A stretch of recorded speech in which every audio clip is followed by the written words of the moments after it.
পবিত্র কুরআনুল কারীমের 1 নাম্বার সূরা সূরাতুল ফাতিহার 1 নাম্বার আয়াত জবান ছেড়ে সবাই বলুন আলহামদুলিল্লাহি রাব্বিল আলামিন।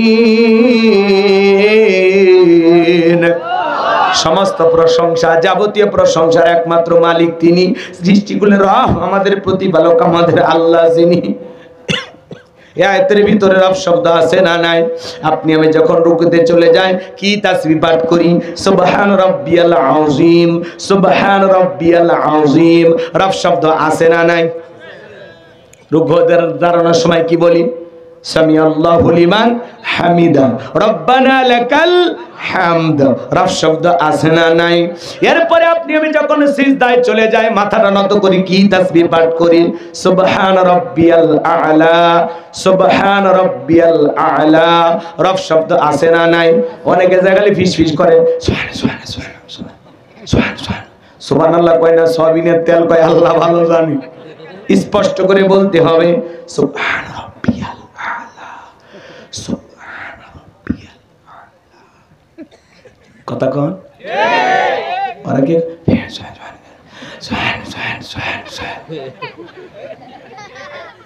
স্পষ্ট করে বলবেন সুবহান রাব্বিয়াল আ'লা। মনে থাকবে? নামাজের সালাম ফিরানোর পরে আল্লাহ তাআলার কাছে যখন হাত তুলে আমরা দোয়া করি কি বলি?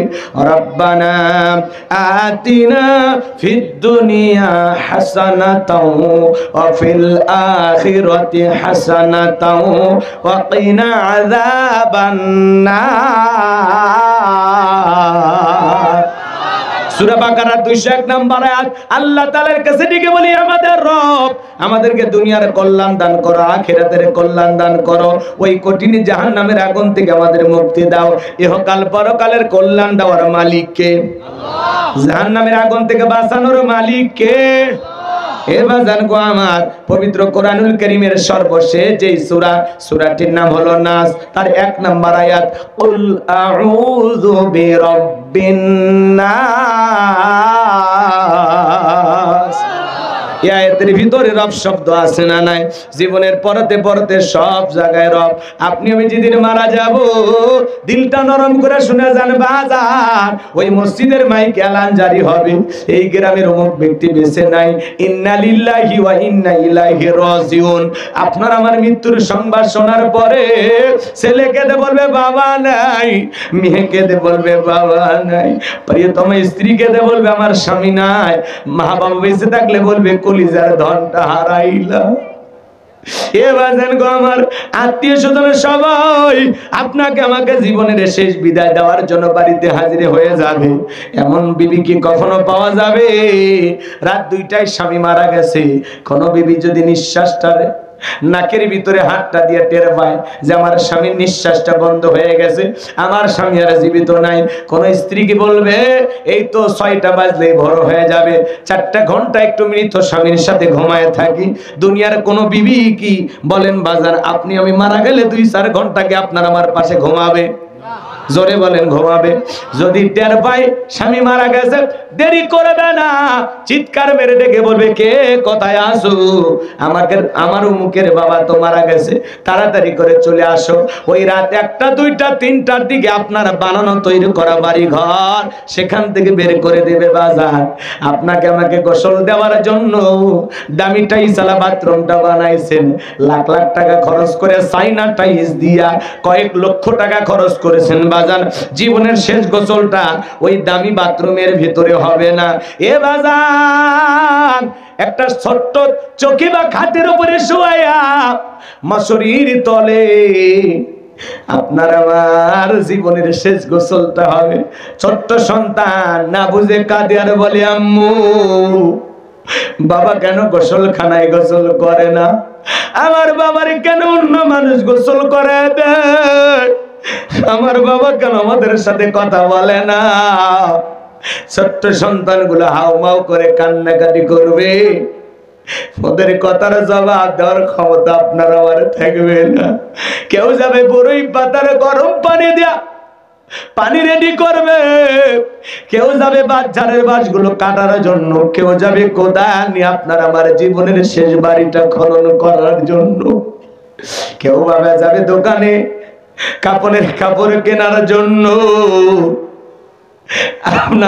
আপনাকে আমাকে শেষ বিদায় দেওয়ার জন্য সবাই প্রস্তুতি গ্রহণ করবে। আজকে আমি যদি মারা যাই বাজান, মাহফিলেই যদি মারা যায়, আমার লাশটা বাড়িতে পৌঁছার আগেই আমার কিন্তু জীবনের শেষ বিদায়ের আয়োজন শুরু হয়ে যাবে। ছেলেটা বলবে আব্বা অনেক আগে মারা গেছে, তাড়াতাড়ি করে কবরটা খনন করো। বিবি বলবে বেশিক্ষণ দেরি করা যাবে না, আসা মাত্রই জানাজা পড়ে কবরে শায়িত করা লাগবে। আপনি যদি ঢাকায় মারা যান, লাশটা বগুড়া কাহালুতে আসার আগে আপনার কবর খোঁড়া শেষ হয়ে যায়। এ বাজান গো আমার, দিলটা নরম করে কথাগুলো শুনে যান বাজান। আপনি আমি যেদিন মারা যাব, মায়ের কোল থেকে, মায়ের গর্ভ থেকে যেমন দুনিয়াতে এসেছিলাম, পোশাক ছিল না। জীবনের শেষ গোসলটা যেদিন করা দেবে, দেখে কোনো পোশাক থাকবে না। আপনাকে আমাকে লক্ষ্য করায় গোসল করায় দেবে, কাপড়ের মধ্যে চকলেটের মতো মোড়াইয়া, আতর সুরমা লাগাইয়া, জনমের মতো সাজায়া, মসজিদের খাটিয়াতে তুইলা 4 জন বরযাত্রী ধইরা একে একে কবরস্থানে নিয়ে যাবে। লাশটা নামানোর জন্য 3 জন মানুষ কবরে নামবে, মনে হবে এরা আমার সাথী হবে, কিন্তু না। কবরে লাশটা রাখার পরে মুখটা কেবলমুখী করে দিয়ে একে একে সবাই কবর থেকে উঠে আসবে। বাঁশের বিছানাগুলো যখন কবরের উপরে বেছায়া দেবে, ছোট ছোট ছিদ্রগুলো দিয়ে হালকা একটু আলো কবরে প্রবেশ করবে। এরপরে যখন কবরের উপরে মনকে মন মাটি চাপা দেবে বাজা, কবরটা হয়ে যাবে অন্ধকার। আত্মীয় স্বজন সবাই কবর দিয়ে একে একে চলে আসবে। ওদের পায়ের আওয়াজ আপনি আমি শুনতে পাবো। কবরে থাকা ব্যক্তি চিৎকার মেরে ডেকে বলবে, আমাকে একা রাইখা যাইও না, আমাকে একা রাইখা যাইও না। কবরে থাকা ব্যক্তির চিৎকার দুনিয়ার কেউ শুনতে পাবে না। আমার নবী বলেন, যে কবরে চলে গেল তার চাইতে অসহায় কেউ নাই। সমুদ্রের বুকে উথাল পাতাল ঢেউ, সেখানে আপনি যদি একাই থাকেন আপনার অবস্থাটা কেমন হবে? ওই জায়গায় আপনি যেমন অসহায়, কবরের ভিতরে আপনি আমি তার চাইতে বেশি অসহায়। আমার নবীজি ডেকে বলেন, ক্বালা ক্বালা রাসূলুল্লাহি সাল্লাল্লাহু আলাইহি সাল্লাম, ইন্নামাল কুবরু রাউযাতুম মিন রিয়াদিল জান্নাহ আও হুফরাতুম মিন হুফারিন নার। রাওয়াহু তিরমিজি। বিশ্বনবী ডেকে বলেন, যে ব্যক্তির আমল ভালো, মৃত্যুর সঙ্গে সঙ্গে আল্লাহ তাআলা তার কবরটাকে জান্নাতের বাগান বানায়া দিবেন। আর যে ব্যক্তির আমল খারাপ, আও হুফরাতুম মিন হুফারিন নার, তার কবরটা হবে জাহান্নামের আগুনের গর্ত। এই জাহান্নামের আগুনের গর্তের গভীরতা কত জানেন? নবীজি আমার এক জায়গায় বসা, আসমান থেকে জিবরাইল আসলেন, ডেকে বলেন, নবী গো, এই মুহূর্তে একটা আওয়াজ হলো, আপনি কি শুনতে পাইছেন? আমার নবী বলে, হ্যাঁ জিবরাইল, আমি শুনতে পেয়েছি। বিশ্ব নবীকে জিবরাইল ডেকে বলেন, নবী, আজ থেকে 70 বছর আগে আল্লাহ তাআলা জাহান্নামের গর্তের মুখে একটা পাথর ছেড়ে দিয়েছিল। এই মাত্র জাহান্নামের তলদেশে পাথরটা পৌঁছাইল। চিন্তা করেন বাজার, একটা পাথর ছেড়ে দিলে যদি 70 বছর সময় লাগে নিচে পড়তে, আল্লাহ না করুক আপনার আমার গুনাহের কারণে, অপরাধের কারণে আসমান জমিনের মালিক আল্লাহ বেজার হইয়া একবার যদি জাহান্নামের গর্তের আগুনে ফেলে দেয়, আপনার আমার বাঁচার কিন্তু কোনো উপায় নাই। দুনিয়ার আগুনের চাইতে জাহান্নামের আগুনের পাওয়ার 70 গুণ বেশি। জাহান্নামের আগুনে যারে কলিজায় লাগবে বাজার, দেহের ভিতরে আগুন লাগলে মনে হবে কলিজাটা পুড়ে ছাই হয়ে যাবে। ইন্নাহা সাআত মুস্তাকাররা ওয়া মুকামা, নিশ্চয়ই আবাসস্থল হিসাবে, বসতির জায়গা হিসাবে ওই জাহান্নাম হলো নিকৃষ্টতম একটা স্থান। জাহান্নাম সুখের জায়গা না, ওইটা হলো যন্ত্রণার কারখানা। এ বাজান গো আমার, এই জন্য আল্লাহ রাব্বুল আলামিন বলেন ফামাই আমাল মিসকালা যাররাতিন খায়রান ইয়ারা ওয়া মাই আমাল মিসকালা যাররাতিন শাররান ইয়ারা। বান্দারে তুমি যদি যাররা পরিমাণে অনুপরিমাণে নেক আমল করো ওইটাও তোমার আমল নামে লিপিবদ্ধ করা হবে। তুমি যদি যাররা পরিমাণে অনুপরিমাণে বদ আমল করো ওইটাও তোমার আমল নামে লিপিবদ্ধ করা হবে। আর যারা গুনাহ নিয়ে একবার অন্ধকার কবরে যাবে ওই কবরের ডানের মাটি বামে চলে যাবে, বামের মাটি ডানে চলে যাবে। এমন জোরে চাপ দেবে বাজার, এক পাজরের হাড় অন্য পাজরে ঢুকে যাবে। কবরে থাকা অন্ধ ফেরেশতা চোখে দেখে না, কানে শোনে না, হাতুড়ি দিয়ে আঘাত করবে, দেহটা চূর্ণ বিচূর্ণ হয়ে যাবে। কবরে থাকা বিষাক্ত সাপ একবার যদি সবল মারে দেহটা 70 হাত মাটির নিচে চলে যাবে, দেহটা বিষে নীল বর্ণ হয়ে যাবে। ওই কবর কিন্তু কঠিন জায়গা, কবর কিন্তু জায়গা ভালো না বাজান, কবর কিন্তু জায়গা ভালো না। বড় ভয় লাগে কবরে একা একা আমরা কেমনে থাকবো, ওই কবরে আমার কি হবে। হে যুবক তুমি 31 নাইট পালন করো, হ্যাপি নিউ ইয়ার পালন করো, 14ই ফেব্রুয়ারি পালন করো, রং তামাশায় মেতে আসো, বক্স ভাড়া নিয়ে ডিক ডিক করে মাটি কাঁপাইতেছো, গান বাজনার আওয়াজে আজকে তুমি মাটি কাঁপাইতেছো। হে যুবক একদিন এই মাটির নিচে তুমি যাইবা। হে যুবক দুনিয়াতে যেমন গান বাজায় মাটি কাঁপাইছো, একদিন কিন্তু ওই কবর তোরে কোলে নিয়া কাঁপাবে। সেই দিন দেখার কেউ থাকবে না। কবর কিন্তু জায়গা ভালো না, কবর জায়গা ভালো। 6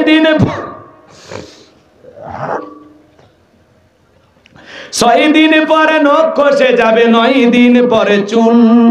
কবর গায়ের সামান নিতে কইরো না কেউ ভুল। কবর জায়গা ভালো নয়, কবর জায়গা ভালো নয়। আমল দিয়ে কবর গৃহ সাজিয়ে নিতে হয়, কবর জায়গা ভালো নয়, কবর জায়গা ভালো নয়। আমল দিয়ে কবর গৃহ সাজিয়ে নিতে হয়। 17 দিনে পেট পেটে শেষ পোকার খাদ্য হবে, 60 দিন পরে গোস্ত থাকবে না, কঙ্কাল পরে রবে। চিন্তা করেন এই দেহ কত রং বেরঙের সাবান শ্যাম্পু কত কিছু ব্যবহার করলাম, কিন্তু এই মাটির নিচে যখন কবরটা, কবরের ভিতরে যখন আপনার আমার দেহটা রেখে আসবেন কি হবে। দেহের গোস্তগুলো শেষ, পেটটা ফেটে যাবে, পোকাগুলো কিলবিল করে নাক মুখ কান দিয়ে বের হয়ে যাবে। কি দুর্গন্ধ, মাথার চুলগুলো পড়ে যাবে, দেহের সব গোস্ত একদিন শেষ হয়ে যাবে, শুধু হাড়গুলো থাকবে। এক সময় ওই হাড়ও থাকবে না। কি হবে আপনার আমার বাজান? একটু কি ভয় লাগে না? একটু কি ভয় লাগে না? আমার দেহটা এরকম যদি পচে গলে শেষ হয়ে যায় কি হবে? 17 দিনে পেট পেটে শেষ পোকার খাদ্য হবে, 60 দিন পরে গোস্ত থাকবে না, কঙ্কাল পরে রবে।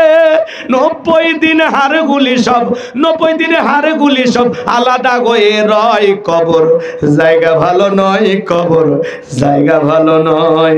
আমল দিয়ে কবর গৃহ সাজিয়ে নিতে হয়, কবর জায়গা ভালো নয়, কবর জায়গা ভালো নয়।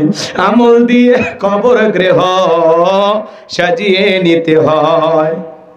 দেখের চেয়ে অহম বড়, লোভ লালসার পাহাড়, হিংসায় জ্বলে বিবেক হলো নফসের কালো আহার।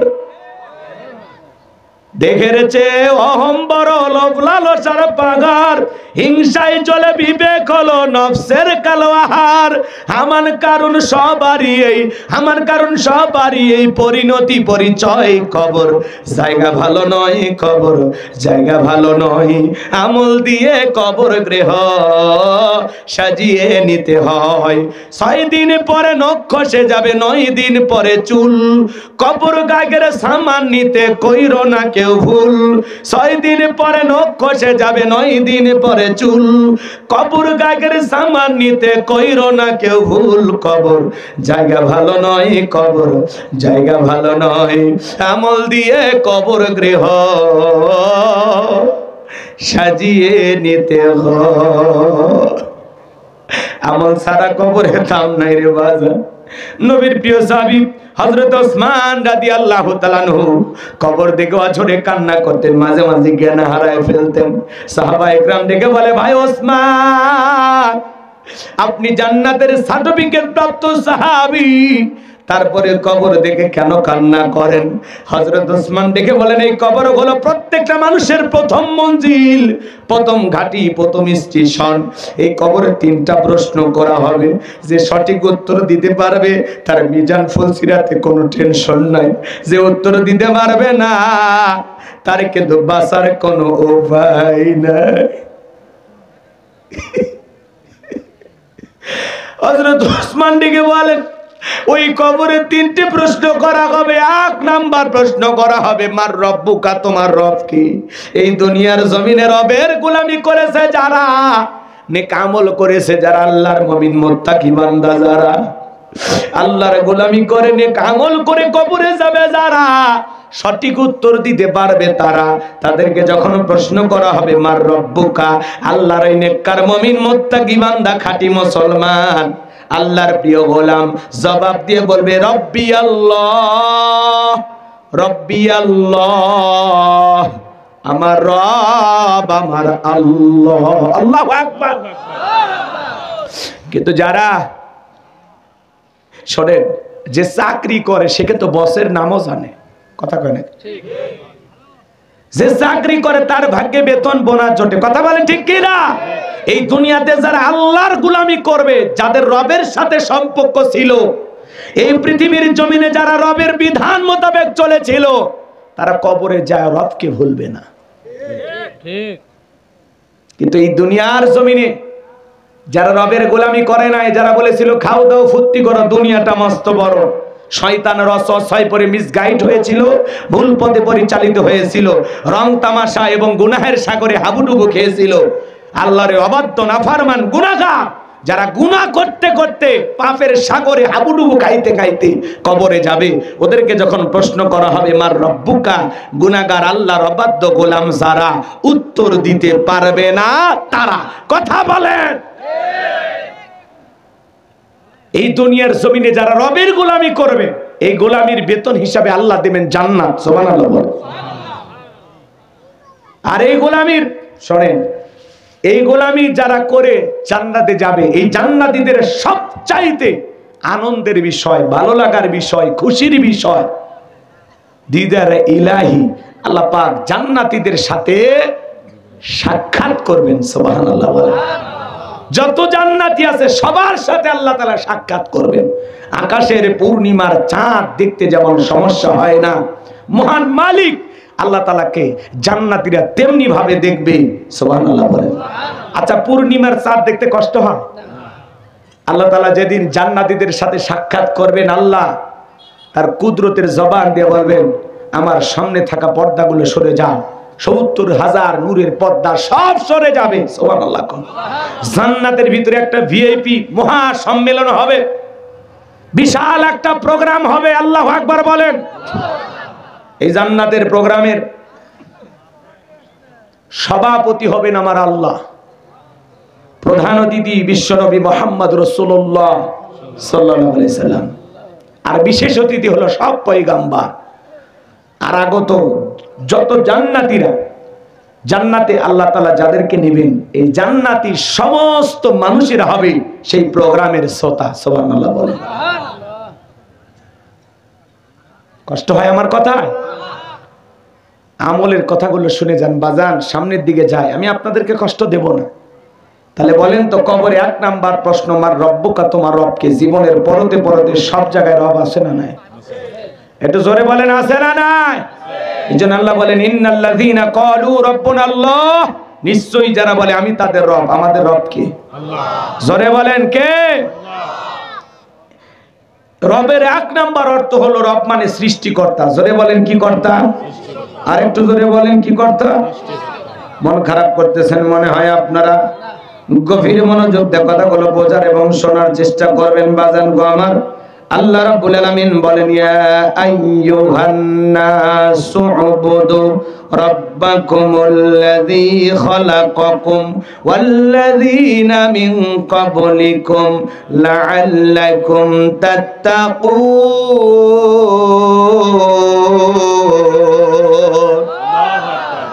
এই মানুষকে আল্লাহ তাআলা সৃষ্টি করেছেন তার ইবাদতের জন্য। সুবহানাল্লাহ বলেন। রবের এক নাম্বার অর্থ হলো রব মানে সৃষ্টিকর্তা। আমাদের সৃষ্টি করেছেন কে? জোরে বলেন কে? তাহলে গোলামি হবে কার? সে রবের। ইন্নাল্লাযীনা ক্বালু রাব্বুনাল্লাহ, নিশ্চয়ই যারা বলে আমি তাদের রব। কিছু মানুষকে আল্লাহ যখন ক্ষমতা দান করে তারা নিজেকে রব বলে দাবি করে। আছে না ভাই এরকম? এই পৃথিবীর জমিনে অনেক মানুষকে আল্লাহ পাক রাজত্ব পাওয়ার ক্ষমতা দিয়েছিলেন। আপনারা মন খারাপ করেন? একজন বাদশাকে আল্লাহ পাক পুরো পৃথিবীর রাজত্ব পাওয়ার দিয়েছিলেন। এই জালেম বাদশার নাম হলো বাদশা বখতে নাসর। জোরে বলেন কি নাম? পুরো পৃথিবীর ক্ষমতা আল্লাহ তাআলা তাকে দিয়েছিলেন। ওই জামান আল্লাহ তাআলা তার একজন পয়গম্বর পাঠিয়েছিলেন। দেখেন, জিরো থেকে হিরো বানায় কে? আল্লাহ। ক্ষমতা দেওয়ার মালিক কে? আল্লাহ। রাগ করেন নাকি আপনারা? জিরো থেকে আল্লাহ হিরো বানায়, সাওয়ালা থেকে প্রধানমন্ত্রী বানায়। নিঃস্ব দুনিয়াত কেউ নাই, মা বাবা 14 গোষ্ঠী মরে গেছে, সেখান থেকে আল্লাহ প্রধানমন্ত্রী বানায়। আর ক্ষমতার দাম্ভিকতায় বলে কি যে হইলাম। কথা কন, বিরক্ত হচ্ছেন নাকি আপনারা? গতকালকে বাংলাদেশের একজন সাংবাদিক ইলিয়াস হোসেন, বাংলাদেশের সে একজন আলোচিত ব্যক্তি, নাম হলো মেজর ডালিম। নাম আপনারা শোনেননি? ওনার একটা সাক্ষাৎকার নিয়েছেন 2 ঘন্টা 9 মিনিটের একটা ফেসবুক লাইভ, ইউটিউবে লাইভ আপনারা দেখেছেন। সেটা প্রায় 1 কোটির কাছাকাছি মানুষ দেখছে এখন পর্যন্ত। মারহাবা কম। এই মেজর ডালিমকে তিনি 50 বছর পরে এই প্রথম মিডিয়ার সামনে হাজির করেছেন। এই মেজর ডালিম উনি কিছু গুরুত্বপূর্ণ তথ্য দিয়েছেন যা বাংলাদেশের ইতিহাসকে উলটপালট করে দিয়েছে। এতদিন আমি যা বুঝতাম, যা ধারণা করছি, সব পাল্টে দিয়েছে। কথা কোন ঠিক কিনা? এবার যারা বেশি আবেগী ওরা বলতেছে এটা অরিজিনাল মেজর ডালিম না, এটা নকল। কথা হয় না? কারা বলতেছে? কারা? ওই গ্রুপের যারা। ওই গ্রুপ মানে বোঝেন না? হ্যাঁ, ওনারা বলতেছে আমরা এত বছর খুঁজলাম মেজর ডালিমকে পাইলাম না। আর সাংবাদিক ইলিয়াস ভাই কি দক্ষ সাংবাদিক, দেশকে নিয়ে এত ভাবেন। সেই ভাই ফেসবুক লাইভে, ইউটিউবে তাম পৃথিবীর মানুষকে 50 বছরে হারিয়ে যাওয়া সেই মানুষটাকে সরাসরি দেখাইছে। মারহাবা কর। এবং উনি যে তথ্যগুলো দিয়েছেন আমি প্রায় পুরোটাই শুনছি। ওনার কথা শুনে মনে হলো যে আসলে উনি যে তথ্যগুলো দিয়েছে সত্য না মিথ্যা আল্লাহ ভালো জানেন। তো উনি বারবার যে কথাগুলো বলতেছেন মহান মালিক আল্লাহকে সাক্ষী রেখে অনেক কথাই বিশ্বাস হয়। উনি বলেছেন আসলে বাংলাদেশে কোনো স্বাধীনতার যুদ্ধই হয়নি, এটা ভারতের একটা গেম ছিল। সেই গেমে যেভাবে ভারত চালাইছে, চলতে বলেছে, যা যা করতে বলেছে আমরা জাস্ট তাই ফলো করছি। কথা কয় না কেন? বাংলাদেশকে তারা ভাগ করেছে ভারতের অঙ্গরাজ্য হিসাবে ব্যবহার করার জন্য। কথা বলে ঠিক কিনা? আসলেই ওনার কথায় যদি আমরা একটু হিসাব নিকাশ করে দেখি যে আসলেই তো সবার টান ভারতে, সবার টান ভারতে। কথা কর না কেন? মনে হয় ভারতে আমাদের নানার বাড়ি নারী পুঁতে রাখছে গো। জন্মের সময় মনে হয় নারী পুঁতে রাখছে ওই জায়গা। এমন কোন নেতা নাই যেই দলেরই হোক সেই প্রেম ভালো। এতই প্রেম ভিসা বন্ধ করে কে? এতই প্রেম পিএস বন্ধ করে। কথা বলেন না কেন আপনারা? আসলে তারা আমাদেরকে ব্যবহার করেছে। 53 বছর ভারত আমাদের ব্যবহার করে গেছে। ভবিষ্যতে হয়তোবা যারা ভারতের মহব্বত ভালোবাসা কলিজায় অনেক, তাদের কারণে ব্যবহার হবে। অনেকে বলে ভারতকে ছোট করে দেখবেন না, ভারত বিশাল কিছু। তার মানে বোঝা যায় ওনারা ভারতের কাছে অলরেডি বিক্রি হয়ে গেছে। এ কথা কন নাকি আপনারা?